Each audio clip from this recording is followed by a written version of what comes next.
Good morning all. ഇന്ന് നമ്മൾ discuss ചെയ്യാൻ പോകുന്നത് qualification and qualities of an auditor. ഒരു ഓഡിറ്റർക്ക് ഉണ്ടായിരിക്കേണ്ട ക്വാളിഫിക്കേഷൻസ് എന്തൊക്കെയാണെന്നുള്ളതും അതുപോലെ അദ്ദേഹത്തിന് ഉണ്ടായിരിക്കേണ്ട ക്വാളിറ്റീസ് എന്തൊക്കെയാണെന്നുള്ളതാണ് നമ്മളിന്ന് ഡിസ്കസ് ചെയ്യുന്നത്. ഓക്കെ, അപ്പോൾ നമ്മൾ ആദ്യം പറയാൻ പോകുന്നത് to be an efficient auditor, an auditor must possess certain professional qualifications and professional and personal qualities. അദ്ദേഹത്തിന് ഉണ്ടായിരിക്കേണ്ടത് പ്രൊഫഷണലി കുറച്ച് ക്വാളിഫിക്കേഷൻസ് വേണം, അതിന് പുറമെ പ്രൊഫഷണലായിട്ടും അതുപോലെ പേഴ്സണലായിട്ടും കുറച്ച് ക്വാളിറ്റീസ് കൂടി വേണം. എന്നാലാണ് അദ്ദേഹം ഒരു എഫിഷ്യൻ്റ് ആയിട്ടുള്ള ഒരു ഓഡിറ്ററായി മാറുള്ളൂ. അപ്പോൾ എന്തൊക്കെയാണ് അദ്ദേഹത്തിന് വേണ്ട ക്വാളിറ്റീസും ക്വാളിഫിക്കേഷൻസും നമ്മൾ ഡിസ്കസ് ചെയ്യാൻ പോകുന്നത്. ആദ്യം നമ്മൾ പറയാൻ പോകുന്നത് പ്രൊഫഷണൽ ക്വാളിഫിക്കേഷൻസ്. അദ്ദേഹം ഒരു ഓഡിറ്റർ ആണ് എന്ന് പറയാൻ വേണ്ട അദ്ദേഹത്തിന് വേണ്ട സർട്ടിഫിക്കറ്റ്, ഡിഗ്രീസ്, കാര്യങ്ങൾ, അതാണ് പ്രൊഫഷണൽ ക്വാളിഫിക്കേഷൻ കൊണ്ട് ഉദ്ദേശിക്കുന്നത്. An auditor is A professional accountant, so he must possess certain professional qualification. ഒരു പ്രൊഫഷണൽ അക്കൗണ്ടൻ്റ് ആണ് ഓഡിറ്റർ എന്ന് പറഞ്ഞാൽ അതുകൊണ്ട് തന്നെ അദ്ദേഹം എന്ത് ചെയ്യണം? പ്രൊഫഷണൽ ക്വാളിഫിക്കേഷൻസ് വേണം. Under the companies act, an auditor of a joint stock company must be a chartered accountant within the meaning of the Chartered Accountant Act of India 1949. 1949 chartered accountant act പ്രകാരം എന്താണ് ഒരു chartered accountant എന്ന് പറയുന്ന prescription complete ആയിട്ട് describe ചെയ്യുന്ന complete ആയിട്ടുള്ള ഒരാളുണ്ടെങ്കിൽ അദ്ദേഹമാണ് ഒരു ഓഡിറ്റർ. അങ്ങനത്തെ ഒരാളെ കൊണ്ട് മാത്രമാണ് ജോയിൻറ്റ് സ്റ്റോക്ക് കമ്പനീസ് ഓഡിറ്റ് ചെയ്യാൻ പറ്റുള്ളൂ. അപ്പോൾ ജോയിൻറ്റ് സ്റ്റോക്ക് കമ്പനി ഓഡിറ്റ് ചെയ്യണമെന്നുണ്ടെങ്കിൽ he must be a chartered accountant. 1949 CA act പറയുന്ന പോലെയുള്ള ഒരു ചാർട്ടേഡ് അക്കൗണ്ടൻറ്റ് ആയിരിക്കണം. To be a chartered accountant അദ്ദേഹം ആവാണ് he must pass CA examination conducted by the institute of chartered accountant of India. Institute of chartered accountant of India നടത്തുന്ന CA examination പാസ്സായിട്ടുള്ള ഒരാളായിരിക്കണം auditor എന്ന് പറഞ്ഞാൽ. He must also obtain the certificate from the institute of CA. ഇൻസ്റ്റിറ്റ്യൂട്ടിൽ നിന്ന് അദ്ദേഹത്തിന് certificate കിട്ടിയിരിക്കണം.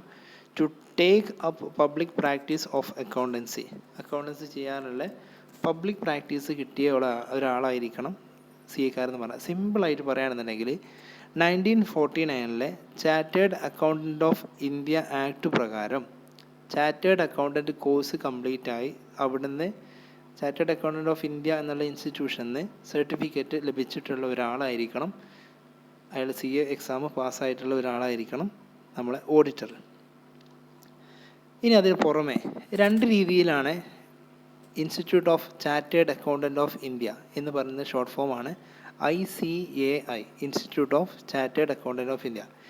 Every chartered accountant in practice should and every other members of ICA may use the designation of chartered accountant. Chartered accountant exam മാത്രം പാസ്സായാൽ പോരാ, അതിന് ശേഷം അദ്ദേഹം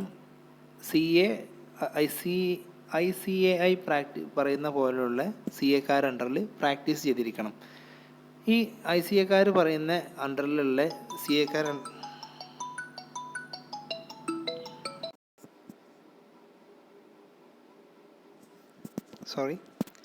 അപ്പോൾ നമ്മൾ പറയുന്നത് എന്താണെന്നുണ്ടെങ്കിൽ ICAI നിഷ്കർഷിച്ചിട്ടുള്ള ടേംസ് ആൻഡ് കണ്ടീഷൻ പ്രകാരം പാസ്സായിട്ടുള്ള അല്ലെങ്കിൽ അവർ അണ്ടറിൽ ട്രെയിനിങ് നടത്തിയിട്ടുള്ള ഒരാളായിരിക്കണം CA-കാരെന്ന് പറഞ്ഞാൽ. ഈ CA-കാർ രണ്ട് രീതിയിലാണ് institute of chartered accountant of India CA-കാർ അറിയപ്പെടുന്നത്. ഒന്ന് അസോസിയേറ്റ് എന്ന രൂപത്തിലും രണ്ടാമത്തെ ഫെലോസ്. അസോസിയേറ്റും ഫെലോസും രണ്ട് രീതിയിലാണ് CA കംപ്ലീറ്റ് ആയ ആൾക്കാർ ഉള്ളത്. A person become an associate member of the institute as soon as his name is entered the registered of member maintain by the ഇൻസ്റ്റിറ്റ്യൂട്ടിൽ അയാളെ CA പാസ്സായി കഴിഞ്ഞാൽ അയാളെ അണ്ടറിൽ എന്ത് ചെയ്യും, അയാളെ പേര് അതിൽ എൻ്റർ ആയി കഴിഞ്ഞാൽ അയാൾ അസോസിയേറ്റായി. അങ്ങനെ അയാൾ അസോസിയേറ്റ് ആയതിൻ്റെ ശേഷം അയാൾ എൻ്റർ ആയി കഴിഞ്ഞതിൻ്റെ ശേഷം അദ്ദേഹത്തിൻ്റെ പേരിൻ്റെ ഒപ്പം ACA എന്ന പേര് ഉപയോഗിക്കാൻ പറ്റും. നമ്മൾ ഡോക്ടേഴ്സിന് MBBS എന്നൊക്കെ എഴുതുന്ന പോലെ അദ്ദേഹത്തിൻ്റെ CA പേരിൻ്റെ ശേഷം ACA എന്ന് എഴുതാം, അസോസിയേറ്റ് ചാർട്ടേഡ് അക്കൗണ്ടൻറ്റ്. അതായത് ചാർട്ടേഡ് അക്കൗണ്ടൻറ്റ് പാസ്സായ ആൾക്കാർക്ക് ICAI കൊടുക്കുന്ന ഒരു പട്ടമാണ് ACA, അസോസിയേറ്റ് ചാർട്ടേഡ് അക്കൗണ്ടൻറ്റ്. അതിൻ്റെ ശേഷം അദ്ദേഹം 5 വർഷം, അറ്റ്ലീസ്റ്റ് 5 ഇയർ ഇന്ത്യയിലുള്ള ഏതെങ്കിലും ഒരു ഫെലോൻ്റെ അണ്ടറിൽ പ്രാക്ടീസ് ചെയ്യണം 5 വർഷം. അങ്ങനെ 5 വർഷം കംപ്ലീറ്റ് ആയി കഴിഞ്ഞാൽ അദ്ദേഹം ക്വാളിഫൈഡ് ആയിട്ടുള്ള ഫെലോൻ്റെ അണ്ടറിൽ ആയിക്കഴിഞ്ഞാൽ അദ്ദേഹത്തിൻ്റെ പേര് ഫെലോ ചാർട്ടേഡ് അക്കൗണ്ടൻ്റ് ആവും. അതാണ് FCA എന്ന പേര് വരും. 2 രീതിയിലാണുള്ളത്.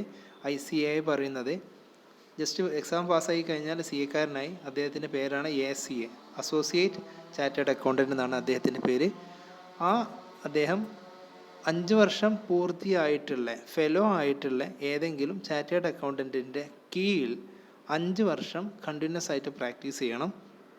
മിനിമം അറ്റ്ലീസ്റ്റ് 5 ഇയർ പ്രാക്ടീസ് ചെയ്ത് കഴിഞ്ഞാൽ അദ്ദേഹത്തിന് കിട്ടുന്ന അസോസിയേറ്റ് എന്നുള്ള പേര് മാറിയിട്ട് ഫെലോ CA എന്നാവും, FCA എന്നാവും അദ്ദേഹത്തിൻ്റെ പേരിൻ്റെ അണ്ടറിൽ. ഓക്കെ, അതാണ് അദ്ദേഹത്തിന് വേണ്ട പ്രൊഫഷണൽ ക്വാളിഫിക്കേഷൻസ്. ഇനി നമ്മൾ പറയാൻ പോകുന്നത് പ്രൊഫഷണൽ ക്വാളിറ്റീസ്. അദ്ദേഹത്തിന് എന്തൊക്കെ വേണമെന്നുണ്ടെങ്കിൽ, to perform his work efficiently the auditor must possess certain professional qualities. അദ്ദേഹത്തിന് ജോലി നന്നായിട്ട് വർക്ക് ചെയ്യണമെന്നുണ്ടെങ്കിൽ, ഓഡിറ്റിങ് നന്നായിട്ട് ചെയ്യണമെന്നുണ്ടെങ്കിൽ ഓഡിറ്റർ എന്ത് ചെയ്യണമെന്നുണ്ടെങ്കിൽ ഇതായി പറഞ്ഞിട്ടുള്ള കാര്യങ്ങളൊക്കെ അദ്ദേഹം പ്രൊഫഷണൽ ക്വാളിറ്റീസ് ഉണ്ടായിരിക്കണം. അതെന്തൊക്കെയാണെന്നുണ്ടെങ്കിൽ, knowledge of principles and practice of general അക്കൗണ്ടിങ്ങിനെ പറ്റിയിട്ടുള്ള പ്രിൻസിപ്പിൾസ് ആൻഡ് പ്രാക്ടീസിനെ പറ്റിയിട്ടുള്ള ജനറൽ അക്കൗണ്ടിങ് പ്രിൻസിപ്പിൾസ് പ്രാക്ടീസൊക്കെ അറിഞ്ഞിരിക്കണം. രണ്ടാമത് നോളജ് ഓഫ് കോസ്റ്റ് അക്കൗണ്ടിങ്ങിനെ പറ്റി അദ്ദേഹത്തിന് അറിഞ്ഞിരിക്കണം. നോളജ് ഓഫ് മാനേജ്മെൻറ്റ് അക്കൗണ്ടിങ്ങിനെ പറ്റി അറിഞ്ഞിരിക്കണം. Thorough knowledge of techniques of auditing. ഈ നോളജ് മാത്രം ഉണ്ടായാൽ പോരാ, എങ്ങനെയാണ് ഓഡിറ്റിംഗ് നടത്തുക, അതിൻ്റെ ടെക്നിക്സുകൾ കാര്യങ്ങളൊക്കെ അദ്ദേഹത്തിന് അറിഞ്ഞിരിക്കണം. Knowledge of provision related to income tax, wealth tax and VAT. ടാക്സുകളെ പറ്റിയിട്ടൊക്കെ അദ്ദേഹത്തിന് അറിഞ്ഞിരിക്കണം. ഇൻകം ടാക്സും വെൽത്ത് ടാക്സും വാറ്റിനെ പറ്റിയൊക്കെ അറിഞ്ഞിരിക്കണം. നോളജ് ഓഫ് ബിസിനസ് ലോസിനെ പറ്റിയിട്ട് അദ്ദേഹത്തിന് അറിഞ്ഞിരിക്കണം. ഇതെല്ലാം കംപ്ലീറ്റ് ആയിട്ട് അറിയുന്ന ഒരാളായിരിക്കും ഓഡിറ്റർ എന്ന് അർത്ഥമില്ല, പക്ഷേ ഇതൊക്കെ അദ്ദേഹത്തിന് അറിഞ്ഞിരിക്കണം. ഇൻ കേസ് അദ്ദേഹത്തിന് ഇതിൽ ഏതെങ്കിലും ഡൗട്ടോ കാര്യങ്ങളോ ഉണ്ടെന്നുണ്ടെങ്കിൽ സീനിയർ ആയിട്ടുള്ള ഏതെങ്കിലും ആ ഡിപ്പാർട്ട്മെൻറ്റുമായി ബന്ധപ്പെട്ട ഒരു എക്സാമ്പിൾ പറയുകയാണെന്നുണ്ടെങ്കിൽ, ബിസിനസ് ലോനെ പറ്റി അദ്ദേഹത്തിന് ഏതെങ്കിലും ഒരു കാര്യത്തിൽ സംശയം തോന്നിക്കഴിഞ്ഞാൽ, അയാൾക്ക് അറിയാം പക്ഷേ എന്തെങ്കിലും കാര്യത്തിന് ഡൗട്ട് ക്ലിയർ ചെയ്യണമെന്നുണ്ടെങ്കിൽ ഏറ്റവും സീനിയർ ആയിട്ടുള്ള അഡ്വക്കേറ്റ്സിനെ കൺസൾട്ട് ചെയ്തിട്ട് അദ്ദേഹത്തിന് വേണമെന്നുണ്ടെങ്കിൽ അവരിൽ നിന്ന് നിയമോപദേശമൊക്കെ തേടാം. അതിന് ഈ അക്കൗണ്ടിങ് ലോയിൽ ഓഡിറ്റ് ലോയിൽ അതിൽ പറയുന്നുണ്ട്. ഓക്കെ, നെക്സ്റ്റ് അദ്ദേഹത്തിന് വേണ്ടത് നോളജ് ഓഫ് എക്കണോമിക്സിനെ പറ്റി അറിഞ്ഞിരിക്കണം. നോളജ് ഓഫ് മാത്തമാറ്റിക്സ് ആൻഡ് സ്റ്റാറ്റിസ്റ്റിക്സിന് പറഞ്ഞിരിക്കണം. പിന്നെ knowledge of business management and organisation and financial അഡ്മിനിസ്ട്രേഷനെ പറ്റി അറിഞ്ഞിരിക്കണം. Knowledge of report writing, audit കഴിഞ്ഞതിൻ്റെ ശേഷം ഓഡിറ്റർ എന്ത് ചെയ്യും, ഓഡിറ്റ് റിപ്പോർട്ട് പ്രിപ്പയർ ചെയ്യും, അതും അദ്ദേഹത്തിന് അറിഞ്ഞിരിക്കണം. Knowledge of technical details of the business under audit, ടെക്നിക്കലായിട്ടുള്ള വശങ്ങളൊക്കെ, ബിസിനസ്സിലുള്ള ടെക്നിക്കൽ വശങ്ങളൊക്കെ അദ്ദേഹത്തിന് അറിഞ്ഞിരിക്കണം. Knowledge of accounts of the business under audit, നമ്മളെ ഓഡിറ്റിന് വന്നിട്ടുള്ള ബിസിനസ്സിൻ്റെ അക്കൗണ്ട്സിനെ പറ്റിയിട്ടും അറിഞ്ഞിരിക്കണം. ഏത് രീതിയിലാണ് അക്കൗണ്ട്സ് മെയിൻറ്റെയിൻ ചെയ്യുന്നത്, എല്ലാ വിവരങ്ങളും അറിഞ്ഞിരിക്കണം. ഇതൊക്കെയാണ് അദ്ദേഹത്തിന് വേണ്ട പ്രൊഫഷണൽ ക്വാളിറ്റീസ്. ഈ ക്വാളിറ്റീസ് എന്ന് പറഞ്ഞിട്ടുണ്ടെങ്കിൽ അദ്ദേഹം ഉണ്ടാക്കിയെടുക്കേണ്ട കഴിവുകളാണ്. പ്രൊഫഷണൽ ക്വാളിഫിക്കേഷൻ എന്ന് പറഞ്ഞിട്ടുണ്ടെങ്കിൽ ഒരാൾ ഓഡിറ്റ് ചെയ്യാൻ വേണ്ടിയിട്ട് ആ CA പാസ്സായിട്ടുള്ള 2 കാറ്റഗറിയിൽ പറഞ്ഞ ആൾക്കാർക്ക് എന്ത് ചെയ്യുക, അവർക്ക് ക്വാളിഫിക്കേഷനായി. പക്ഷേ അദ്ദേഹത്തിൻ്റെ വർക്ക് കംപ്ലീറ്റ് ആയിട്ട് ചെയ്യണമെന്നുണ്ടെങ്കിൽ പ്രൊഫഷണൽ ക്വാളിറ്റീസ് വേണം. ആ ക്വാളിറ്റീസാണ് ഈ പറഞ്ഞിട്ടുള്ള മാനേജ്മെൻറ്റ് അക്കൗണ്ടിങ്ങും കോസ്റ്റ് അക്കൗണ്ടിങ്ങും അതുപോലെ ടാക്സിനെ പറ്റിയിട്ടും ബിസിനസ് ലോനെ പറ്റിയിട്ടും എല്ലാ വിവരങ്ങളെ പറ്റിയിട്ടും മാത്തമാറ്റിക്സ്, സ്റ്റാറ്റി, എക്കണോമിക്സ് ഇതിനെ പറ്റിയിട്ടൊക്കെ അദ്ദേഹത്തിന് അറിഞ്ഞിരിക്കണം. അതേപോലെ ബിസിനസ് ട്രിക്കുകൾ, അല്ലെങ്കിൽ ബിസിനസ്സിൻ്റെ പുതിയ മെത്തേഡ്സ് കാര്യങ്ങളെല്ലാം അദ്ദേഹം അറിഞ്ഞിരിക്കണം. എന്നാൽ മാത്രമാണ് അദ്ദേഹത്തിന് പ്രൊഫഷണൽ ക്വാളിറ്റീസ് ഉണ്ടാവുള്ളൂ. അതാണ് അദ്ദേഹം ഉണ്ടാക്കിയെടുക്കുന്ന കഴിവുകളാണെന്ത് പ്രൊഫഷണൽ ക്വാളിറ്റീസ് എന്ന് പറഞ്ഞാൽ. എന്നാൽ മാത്രമേ അദ്ദേഹത്തിൻ്റെ വർക്ക് കംപ്ലീറ്റ് ആയിട്ട് ചെയ്യാൻ കഴിയുള്ളൂ. ഇനി നമ്മൾ പറയാൻ പോകുന്നത് പേഴ്സണൽ ക്വാളിറ്റീസ്. അത് ഒരു ഓഡിറ്റർക്ക് മാത്രമല്ല എല്ലാവർക്കും ഉണ്ടായിരിക്കണത്. പേഴ്സണൽ ക്വാളിറ്റീസ് എന്തൊക്കെയാണെന്ന് ജനറൽ ക്വാളിറ്റീസ് എന്ന് പറയും. Besides the professional qualities, an auditor must also have certain personal or general qualities to perform his work efficiently and smoothly. Efficient ആയിട്ട് സ്മൂത്ത് ആയിട്ടും അദ്ദേഹത്തിൻ്റെ വർക്ക് പെർഫോം ചെയ്യാൻ വേണ്ടിയിട്ട് അദ്ദേഹത്തിന് ഈ പറഞ്ഞിട്ടുള്ള പേഴ്സണൽ ക്വാളിറ്റീസ് വേണം.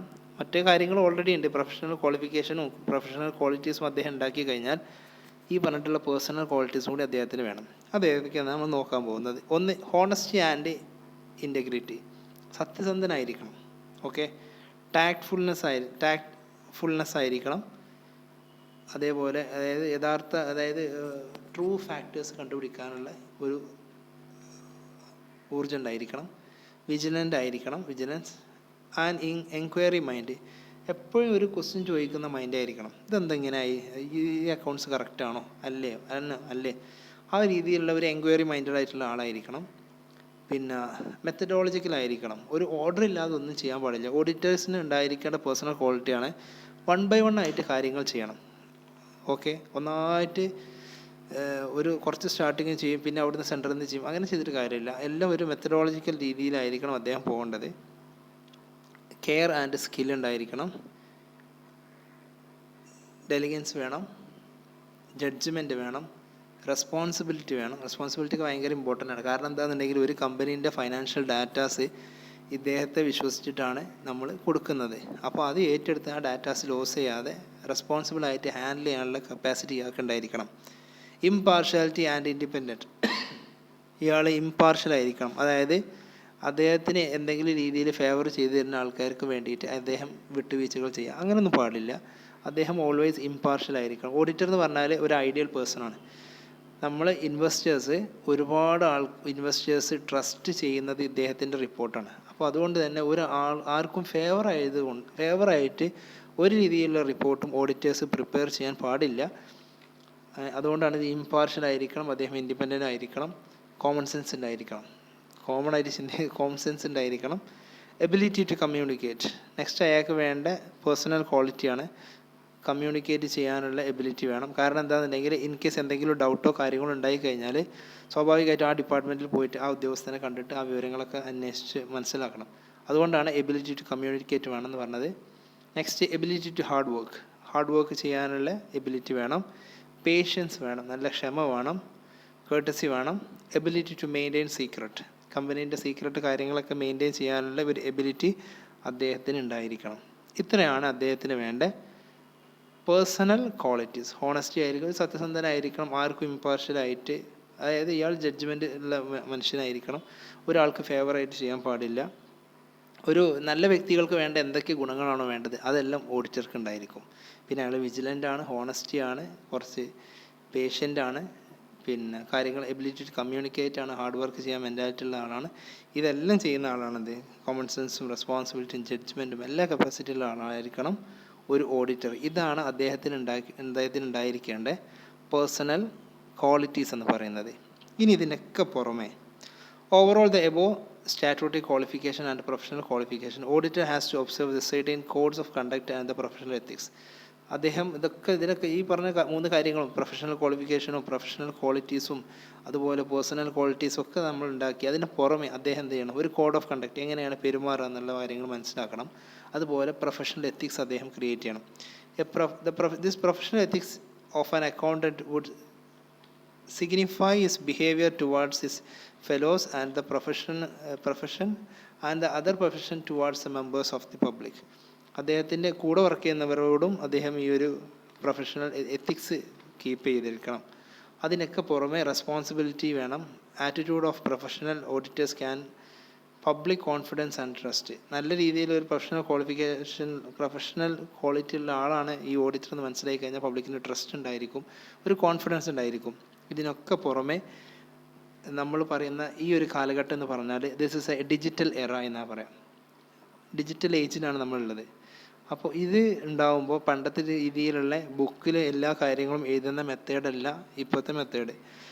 Electronic data processing system use ചെയ്തുകൊണ്ടാണ്, അതായത് കമ്പ്യൂട്ടർക്ക് ഉപയോഗിച്ചിട്ടാണ് അദ്ദേഹം ഇത് ചെയ്യുന്നത്.